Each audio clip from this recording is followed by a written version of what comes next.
আসসালামু আলাইকুম, কেমন আছেন সবাই? আশা করছি অনেক বেশি ভালো আছেন। আমরাও অনেক বেশি ভালো আছি আপনাদের দোয়ায়। অনেকদিন পর আবার আরেকটি ব্লগ নিয়ে এসে হাজির হলাম। আজকের ব্লগটা একটু স্পেশাল। আজকে হচ্ছে আমাদের অ্যানিভার্সারি। দেখতে দেখতে 22-23 বছর হয়ে গেছে আমাদের এই দিনটা।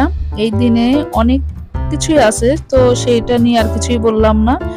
একটু ঘরোয়াভাবে একটু ভালো মন্দ রান্না করে খাবো আমি আর আমার গেদুমন দুজনে। গেদুমনকে সেটা আপনারা পুরো ভিডিওটা দেখলেই বুঝতে পারবেন কাকে আমি গেদুমন বলি। তো বাজারে চলে গেছি, সকালেও যখন ঘুমিয়েছিল তখন আমি চলে গেছিলাম বাজারে, ভাবছি যে 1 কেজি মাংস নিব।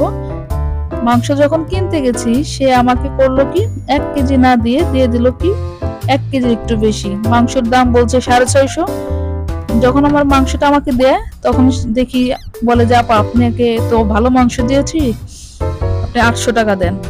অনেক ভালো মাংস দিয়ে দিলাম। বাসায় এনে দেখি হাড় সহ, মাংস অল্প হাড় সহ দিয়ে দিছে। আর সাথে নিয়ে আসছিলাম শশা আর মালটা।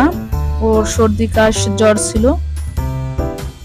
এই দেখেন এই মালটা, এটা কিন্তু না লেবু না, দেখতে অনেকটা লেবুর মতো। মালটাটা হচ্ছে আমাদের দেশি, মানে একটা থাকে বাইরের, আর এটা হচ্ছে দেশি মালটা, কিন্তু অনেক মিষ্টি ছিল। আর এটা হচ্ছে লেবু। লেবু আর মালটা একই রকম দেখতে। আমি ভালো করে এখানে মাংসটা ধুয়ে নিচ্ছি। আজকে রান্না করব বাটা মশলায়। ওই যে মশলা বেটে কিন্তু রেখে দিয়েছি আগেই। মাংসটা ভালো করে ধুয়ে আলুগুলোকে আনাম আনাম করে দিয়ে রাখছি, যাতে এইভাবে করে খেতে অনেক ভালো লাগে। এজন্য আগে ধুয়ে নিলাম। এই তো মাংস ধোয়া হয়ে গেছে আমার, তারপরে রান্না করব।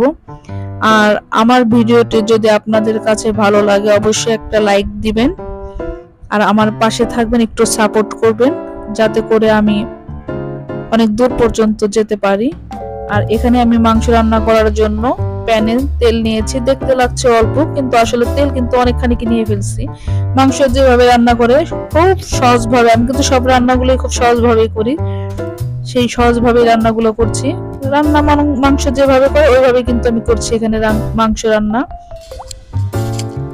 এখানে এলাচ দারচিনি পেঁয়াজ মরিচ আর স্বাদ মতো লবণ দিয়ে দিলাম। এটাকে ভালো করে নেড়ে চেড়ে একটু ভাজা ভাজা করে তারপরে পুরো বাটা মশলাগুলো একের পর এক সব দিয়ে দিব।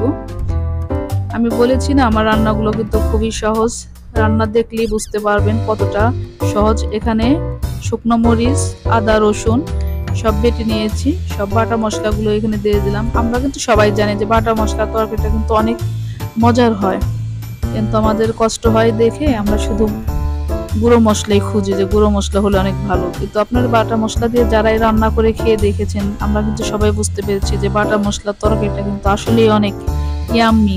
ইয়াম্মি বলতে অনেক মজা। এখানে মশলাগুলো সব একের পর এক দিয়ে দিলাম। হলুদের গুঁড়া, ধনিয়ার গুঁড়া, তারপরে দিব ভাজা জিরের গুঁড়া, সব দিয়ে মশলাটাকে ভালো করে কষিয়ে তারপরে দিয়ে দিব মাংসগুলো। এখানে মশলাটা ভালো করে কষিয়ে নেওয়া হচ্ছে। কালার দেখেই কিন্তু বোঝা যাচ্ছে অনেক মজার হবে আজকে মাংস রান্নাটা। আর আমার মতো কে কে আছেন যে নিজের রান্না অনেক ভালো লাগে? আমার তো নিজের রান্না খুবই ভালো লাগে, আমি নিজের রান্না নিজেই প্রশংসা করি। আমার রান্নার মতো কে পারে এত ভালো রান্না? আপনাদের সাথে একটু দুষ্টুমি করলাম, কারণ সবার রান্না সবার কাছেই অনেক প্রিয়। অনেক ভালো রান্না করেন আপনারা সবাই, এটা আমি জানি। আমার চেয়ে তো ভালো রান্না অনেক ভালো রাঁধুনিও আছেন, তারাও কিন্তু অনেক ভালো রান্না করেন।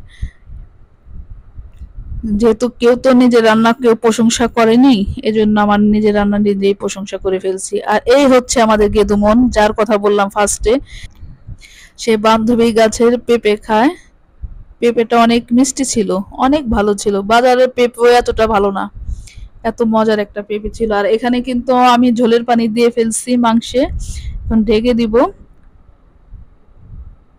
যখন মাংসটা সেদ্ধ সেদ্ধ একটু ভাব হবে তখন উপর দিয়ে দিব ভাজা জিরার গুঁড়া। একবার দিয়েছি, আবারও দিব। তারপর আস্তে আস্তে হয়ে যাবে মাংস রান্নাটা। দেখেন কত সুন্দর কালার চলে আসছে। আর আজকে আমি রান্না করব শুধু মাংস, আর থাকবে সালাদ, টমেটো আর শসা, সেই সাথে একটু লেবু। খেতে যে কত দারুণ হবে বলে বোঝানো যাচ্ছে না। আর পাশে বসিয়ে দিয়েছি ভাত, ভাত হয়ে যাবে। রান্নাটা আজকে খুব দেরি হয়ে গেছে, আসলে দুপুরে রান্নাটাও তো অন্য অন্য কাজ করতে গিয়ে দুপুরে রান্নাটা একটু দেরি হয়ে গেছে। এই তো আমার সব কাটাকাটি শেষ, শুধু খাওয়ার সময় একটু মাখিয়ে নিব, তো হয়ে যাবে। আর ওকে মালটাটা কেটে দিয়েছি, এই যে মালটা এখন খাবে। মালটা চেয়েছিল একটু টক, কিন্তু হয়ে গেছে বেশি মিষ্টি, খেতে অতটা ভালো লাগেনি। একটু ও বলতেছে আম্মু একটু মিষ্টি মিষ্টি কেন, একটু টক টক থাকলে ভালো লাগতো খাইতে, যেহেতু ওর জ্বর তো। এই তো ফাইনালি আমার রান্না কিন্তু হয়ে গেছে। দেখেন কত সুন্দর কালার চলে আসছে মাংসের, অনেক মজা। আর হচ্ছে গরম ভাত আর গরম তরকারি এখন খাবে গেদু মন। ওকে ভাত দিয়ে দিচ্ছি এখান থেকে, আমিও খাবো, দুজনেই খাবো, অনেক ক্ষুধা লেগে গেছে। আর দিয়ে দিলাম আলু, 2-3টা আলু দিয়ে দিছি, আর মাংস দিয়ে দিলাম। এই তো আজকে আমাদের মেনু দুপুরের। আর হচ্ছে কি উপলক্ষে সেটা তো প্রথমেই বলে দিলাম। এই হচ্ছে গেদুমন। আর এখানে আমি সালাদটা ভালো করে মাখিয়ে নিচ্ছি। আর আমার চ্যানেলটি যারা এখনো নতুন সাবস্ক্রাইব করেননি, অবশ্যই একটু সাবস্ক্রাইব করবেন এবং পাশে থাকা বেল আইকনটি ক্লিক করবেন, এতে করে আমি যখনই যে ভিডিওগুলো দিব আপনার সাথে সাথে পেয়ে যাবেন। ওকে সালাদ দিয়ে দিলাম, ও তো টমেটো অতটা পছন্দ করে না, আমার ভালো লাগে। এখন খাওয়ার চিন্তা ভাবনা শুরু হয়ে গেছে, সে এখন খাচ্ছে, অনেক গরম খাওয়া যায় না, তো ও খাবে, তারপর আমিও খাবো। মাংস যখন রান্না করলাম তখন দেখতে অনেক ভালো লাগলো না, রান্না যখন করেছি মনে করবেন পুরোটা একদম রাবার, মানে এটাকে কিচ্ছু করা যায় না। এত কয়েক ঘন্টা, 2-3-4 ঘন্টা রান্না করলাম, তারপরেও মাংস একদম পুরাই রাবার টাইপের। সে বলে তো ভালো থাকবেন।